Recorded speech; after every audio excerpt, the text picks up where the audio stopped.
Welcome back to another video guys. మనము ఈ వీడియోలో sources and types of impurities in pharmaceutical substances అనే topic గురించి తెలుసుకుందాం. What are the different sources and what are the different types of impurities అనే టాపిక్ని మనము క్లియర్గా ఈ వీడియోలో అయితే చూద్దాం.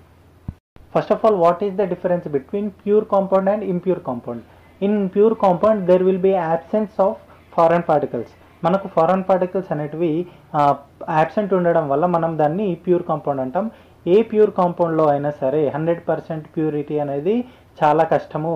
మనము మ్యాక్సిమం టు మ్యాక్సిమం ప్యూరిటీని మెయింటైన్ చేయడానికి ట్రై చేయాలి, కానీ 100% ప్యూరిటీ అనేది impossible.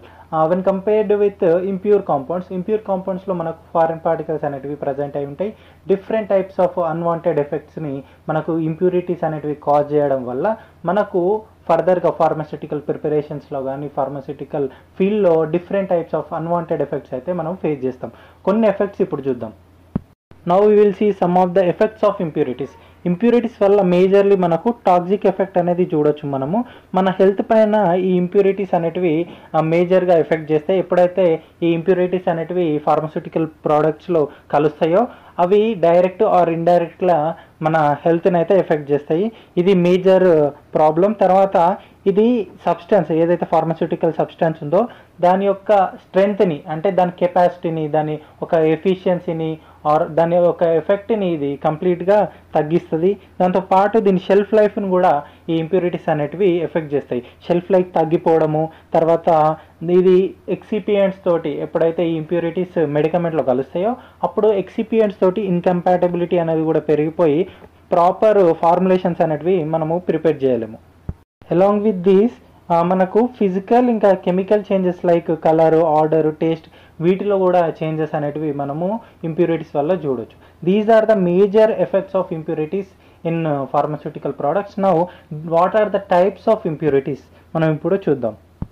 Major types of impurities are organic impurities, తర్వాత inorganic impurities and finally residual solids. These are the different types of impurities. ఫస్ట్ది organic impurities.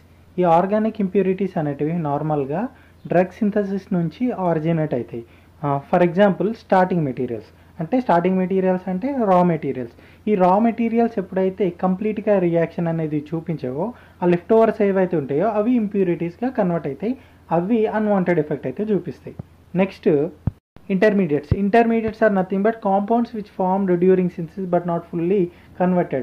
Whenever there will be a reaction, there may be chance of formation of intermediates. Normally what happens, these intermediates are converted into final products. If these intermediates are not converted into final products, these will be considered as impurities. Next మనకు degradation products. మనకు ఎప్పుడైతే drug instability అనేది ఉంటుందో అప్పుడు మనకు degradation అనేది జరుగుతుంది. ఇది కూడా ఒక ఇంప్యూరిటీగా పనిచేస్తుంది. దాని తర్వాత రియేజెంట్స్, లైగండ్స్, ఇంకా క్యాటలిస్ట్లు ఇవి కూడా ఒక్కొక్కసారి ఇంప్యూరిటీస్గా మనము కన్సిడర్ చేస్తాం ఎప్పుడైతే వాటి ఫంక్షన్ అనేది ఆర్ వాటి రియాక్షన్ అనేది కంప్లీట్ కాదు. సెకండ్ది ఇన్ఆర్గానిక్ ఇంప్యూరిటీస్. ఈ ఇన్ఆర్గానిక్ ఇంప్యూరిటీస్ అనేటివి రా మెటీరియల్స్ నుంచి, క్యాటలిస్ట్ నుండి, మ్యానుఫ్యాక్చరింగ్ ప్రాసెస్ నుండి మనకు ఫార్మాస్యూటికల్ ప్రోడక్ట్లో యాడ్ అవుతాయి అన్నమాట. Like residual metals, reagents and salts అంటే ఏం లేదు, ఎప్పుడైతే యాసిడ్ బేస్ రియాక్షన్ జరుగుతుందో, ఆ రీఏజెంట్స్ అంటే నార్మల్గా ఏదైనా రియాక్షన్ జరిగినప్పుడు ఇట్లాంటి టైంలో ఫామ్ అయితే చూడండి, అవి కూడా మనకు ఇంప్యూరిటీస్ లాగా వర్క్ చేస్తాయి. తర్వాత కొన్నిసార్లు మనము ఫిల్ట్రేషన్ ప్రాసెస్ అనేది కూడా చేస్తుంటాం. ఆ ఫిల్ట్రేషన్ కూడా ప్రాపర్గా ఫిల్ట్రేషన్ అనేది జరగకపోతే అందులో ఉండే రెసిడ్యూస్ అవి కూడా ఇంప్యూరిటీస్ లాగా వర్క్ చేస్తాయి. థర్డ్ది రెసిడ్యుయల్ సాల్వెంట్స్. ఈ రెసిడ్యుయల్ సాల్వెంట్స్ అనేటివి మనకు డ్రగ్ మ్యానుఫ్యాక్చరింగ్లో యూజ్ చేస్తుంటాము. ఈ సాల్వెంట్స్ ఎప్పుడైతే యూజ్ చేసిన తర్వాత ఆ ప్రోడక్ట్ నుండి, ఆ ఫైనల్ ప్రోడక్ట్ నుంచి కంప్లీట్గా రిమూవ్ కాకపోతే ఆర్ వాష్అవుట్ కాకపోతే అప్పుడు మనకు కొన్ని టాక్సిసిటీ ఎఫెక్ట్స్ అనేటివి చూపిస్తుంది. ఆ టాక్సిసిటీ కూడా ఒక లెవెల్లో ఉంటాయి. ఫస్ట్ది హైలీ టాక్సిక్, సెకండ్ది లిమిటెడ్ టాక్సిక్, థర్డ్ది లో టాక్సిక్. క్లాస్ 1 ఏమో మనము హైలీ టాక్సిక్గా కన్వర్ట్ చేస్తాం, లైక్ బెంజిన్, కార్బన్ టెట్రాక్లోరైడ్ అనేటివి ఏమో క్లాస్ 1 సాల్వెంట్స్గా కన్సిడర్ చేస్తాం. క్లాస్ 2 సాల్వెంట్స్ ఏమో మిథనాలు, క్లోరోఫాము. తర్వాత క్లాస్ 3కి వచ్చేసరికి ethanol, acetone. These are the different examples of classes of solvents. Now sources of impurities. Sources means ఎక్కడి నుండి మనకి ఇంప్యూరిటీస్ వస్తున్నాయి ఆర్ ఎక్కడ అంటే ఏ సోర్స్ నుంచి మనకు ఫార్మాస్యూటికల్ ప్రోడక్ట్లో ఈ ఇంప్యూరిటీస్ అనేటివి కలుస్తున్నాయి ఆర్ మిక్స్ అవుతున్నాయి అనే దాన్నే మనము సోర్సెస్ ఆఫ్ ఇంప్యూరిటీస్ అనుకుంటాం. ఫస్ట్ది రా మెటీరియల్స్ యూజ్డ్ ఇన్ మ్యానుఫ్యాక్చరింగ్. మీరు గుర్తుపెట్టుకోవాలి, రా మెటీరియల్ అనేది ప్యూర్ ఫామ్లో ఎప్పుడు ఉండదు. కాబట్టి ఎప్పుడైతే ఈ రా మెటీరియల్ని మనము మ్యానుఫ్యాక్చరింగ్లో యూజ్ చేస్తుంటామో త్రూ అవుట్ ద ప్రాసెస్ ఇది ఇంప్యూరిటీస్ని క్యారీ చేస్తూనే ఉంటుంది. ఫర్ ఎగ్జాంపుల్, మనము రాక్ సాల్ట్ నుండి సోడియం క్లోరైడ్ అంటే నార్మల్ సాల్ట్ని ప్రిపేర్ చేసే ప్రాసెస్లో కాల్షియం సల్ఫేట్ ఇంకా మెగ్నీషియం క్లోరైడ్, అది which is nothing but rock salt, ఇది రియాక్షన్ జరిగినప్పుడు మనకు సోడియం క్లోరైడ్ అనేది ఫామ్ అవుతుంది. బట్ ఈ సోడియం క్లోరైడ్ ఫామ్ అయిన తర్వాత some traces of calcium and some traces of magnesium అనేది ఈ ఫైనల్ ప్రోడక్ట్లో ఉండే ఛాన్సెస్ ఉంటాయి. కాబట్టి మనం ఎప్పుడైనా సరే లిమిట్స్ని, అంటే ఎంత లిమిట్లో ఈ ట్రేసెస్ అనేటివి ఉంటే మనకు టాక్సిసిటీ ఎఫెక్ట్ అనేది చూపించదు అనే దాన్ని కొంచెం ఫోకస్ చేస్తే సరిపోతుంది. Next, reagents used in manufacturing process. ఎప్పుడైతే మనము రియేజెంట్స్ని యూజ్ చేస్తామో ఆ రియేజెంట్స్ అనేటివి రియాక్షన్ జరిగిన తర్వాత ఫైనల్ ప్రోడక్ట్గా కన్వర్ట్ కావాలి కంప్లీట్గా.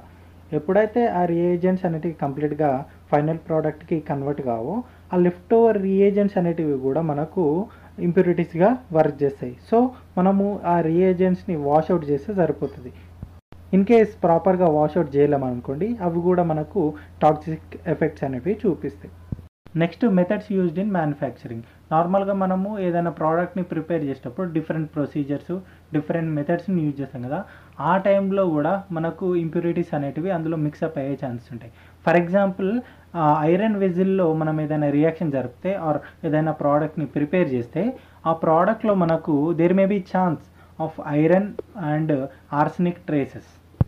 అనదర్ ఎగ్జాంపుల్, మనం ఏదైనా రియాక్షన్ జరిపినప్పుడు సాల్వెంట్గా మనము ట్యాప్ వాటర్ని తీసుకున్నాం అనుకోండి, అందులో మనకు కాల్షియము, మెగ్నీషియం, సోడియం, క్లోరిన్ ఇట్లాంటి డిఫరెంట్ టైప్స్ ఆఫ్ అయాన్స్ కూడా మిక్సప్ అయిపోయి అన్వాంటెడ్ ఆర్ అన్డిజైరబుల్ ఎఫెక్ట్స్ అనేటివి చూపిస్తాయి.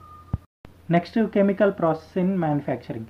కెమికల్ ప్రాసెస్ ఏదైనా జరిగిందనుకోండి, like oxidation, reduction, halogenation, nitration, ఇట్లాంటి డిఫరెంట్ టైప్స్ ఆఫ్ ప్రాసెస్ జరిగినప్పుడు మనకు కెమికల్స్ అనేటివి ప్రొడ్యూస్ అవుతాయి ఆర్ ఇంటర్మీడియట్స్ అనేటివి ప్రొడ్యూస్ అవుతాయి. ఇవి కూడా మనకు ఇంప్యూరిటీస్గా ఫామ్ అయ్యే ఛాన్సెస్ ఉంటాయి. కాబట్టి దీనిపైన కూడా మీరు కొంచెం ఫోకస్ చేయాలి. Next, atmospheric contamination. Atmospheric contamination నార్మల్గా మీరు ఇండస్ట్రియల్ ఏరియాలో చూస్తే కంటామినేషన్ అనేది కామన్. అక్కడ డస్ట్ పార్టికల్స్, తర్వాత డట్, తర్వాత some gases like hydrogen sulphide, sodium dioxide, black smoke, ఇట్లాంటి different types of unwanted material ఇంకా గ్యాసెస్ ఉంటాయి కదా, అవి కూడా మనకు ప్రోడక్ట్లో మిక్సప్ అయ్యే ఛాన్సెస్ ఉంటాయి. కాబట్టి ఇది కూడా మనము కన్సిడర్ చేయాల్సిందే. Another source is defects in manufacturing. నార్మల్గా మనం చేసే మ్యానుఫ్యాక్చరింగ్ ప్రాసెస్లో మిక్సింగ్ కానీ, తర్వాత ప్రాపర్ టెంపరేచర్ కానీ, ప్రెషర్ కానీ, pH కానీ మెయింటైన్ చేయలేమనుకోండి, అప్పుడు కూడా మనకు ఈ ఇంప్యూరిటీస్ అనేటివి ఫామ్ అయ్యే ఛాన్సెస్ ఉంటాయి. Next, microbial contamination. నార్మల్గా ఇది మ్యానుఫ్యాక్చరింగ్ హజార్డ్స్ కిందకి వస్తుంది. దీంట్లో ఎప్పుడైతే మనము ఈ మైక్రోబ్స్ అనేటివి parenteral or ophthalmic or different or other pharmaceutical ప్రోడక్ట్స్లో ఎంటర్ అయితే చూడండి, ఆ బ్యాక్టీరియాని మనము ఇంప్యూరిటీస్గా కన్సిడర్ చేస్తాం. నెక్స్ట్, ప్యాకేజింగ్ ఎర్రర్స్ వల్ల కూడా కొన్ని ఇంప్యూరిటీస్ అనేటివి మనకు ప్రిపరేషన్స్లో యాడ్ అయ్యే ఛాన్సెస్ ఉంటాయి. లైక్ ప్యాకేజింగ్ ప్రాపర్ లేకపోయినా, కంటైనర్స్ ప్రాపర్గా లేకపోయినా, వాటిని ప్రాపర్గా ప్యాకేజింగ్ ఆర్ కవరింగ్ చేయకపోయినా మనకు ఇంప్యూరిటీస్ అనేటివి ఎంటర్ అవుతాయి. Next, storage conditions. స్టోరేజ్ కండిషన్స్లో మనము ఒక మెయిన్ ఎఫెక్ట్ గురించి తెలుసుకోవాలి, అదే leaching out effect. Leaching out effect అంటే ఎప్పుడైతే మనము ఆర్డినరీ గ్లాస్ కంటైనర్స్లో ఆల్కలిన్ సబ్స్టెన్సెస్ ఆర్ ప్రోడక్ట్స్ని ప్రిపేర్ చేస్తుంటామో ఆ టైంలో మనకు ఆ గ్లాస్ నుండి లెడ్ని ఎక్స్ట్రాక్ట్ చేస్తాయన్నమాట ఈ ఆల్కలిన్ నేచర్ అనేది. దీనివల్ల కూడా మనకు ఆ ప్రోడక్ట్ అనేది ఇంప్యూరిటీస్ తోటి మిక్సప్ అయిపోయి కావాల్సిన ఎఫెక్ట్ అనేది చూపించదు. This is all about sources of impurities and types of impurities. మీకు ఇంకేమన్నా డౌట్స్ ఉన్నా సరే మీరు కమెంట్ సెక్షన్లో కమెంట్ చేస్తే నేను ఖచ్చితంగా మీకైతే నేను క్లారిఫై చేయడానికి ట్రై చేస్తా. ఇన్ కేస్ మీరు ఇంకేమైనా యాడప్ చేసుకోవాలనుకున్నా మీరు యాడప్ చేసుకోవచ్చు, ఎందుకంటే ఇది ఒక డిఫరెంట్ టాపిక్. మీరు డిఫరెంట్ సోర్సెస్ నుంచి ఈ యొక్క ఇన్ఫర్మేషన్ని గ్యాదర్ చేసుకొని మీకు ఏది సింపుల్గా అనిపిస్తే దాన్ని మీరు ప్రజెంట్ చేస్తే సరిపోతుంది. Thank you so much.